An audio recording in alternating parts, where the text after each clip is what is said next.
కూటమి కాపులపై కపట ప్రేమ.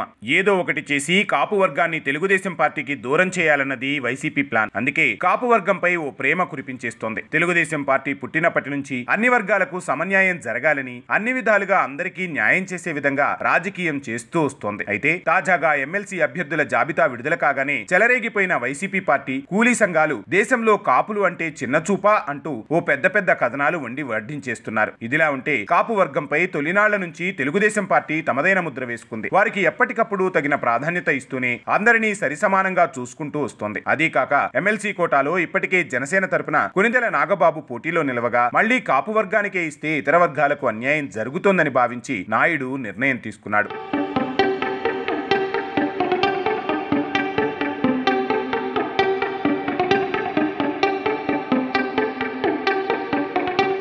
ఈ మాత్రం దానికే దేశంలో కాపులకు ఛాన్స్ లేదంటూ, అసలు కాపులను తెలుగుదేశం పార్టీ పట్టించుకోవడం లేదంటూ ఓ తెగ కథనాలు రాసేస్తుంది వైసీపీ పెయిడ్ మీడియా. పదవుల విషయంలో, అధికారం విషయంలో చంద్రబాబు ఎలా ఉన్నా కాపులను ఎరగా వేసి రైళ్లు తగలబెట్టించి ఆ గొడవల్లో దౌర్జన్యాల్లో కాపు యువతను ఆయుధాలుగా మార్చుకుని నాడు బులుగు పార్టీ చేసిన నీచ కుల రాజకీయం నాయుడైతే ఎప్పుడూ ఎన్నటికీ చేయడు. అదీ కాక కాపుల కోరిక మేరకు తమ వర్గానికి రిజర్వేషన్ కల్పించే విధంగా నాయుడు చేసిన కృషిని మరిచిపోకూడదు. ఏది ఏమైనా కూటమిలో ఉన్న పార్టీలకు కేవలం రంగుపులిమి వారిని విడగొట్టి రాజకీయ పబ్బం గడుపుకోవాలని తప్పుడు దారిలో నడుస్తున్న వైసీపీ విషయంలో సామాన్యులు చాలా అంటే చాలా జాగ్రత్తగా ఉండాలి. లేదంటే కపట నాటకాలు ఆడే ఈ వైసీపీ ఫేక్ ప్రచారంలో చిక్కుకొని ఇబ్బంది పడక తప్పదు సుమా.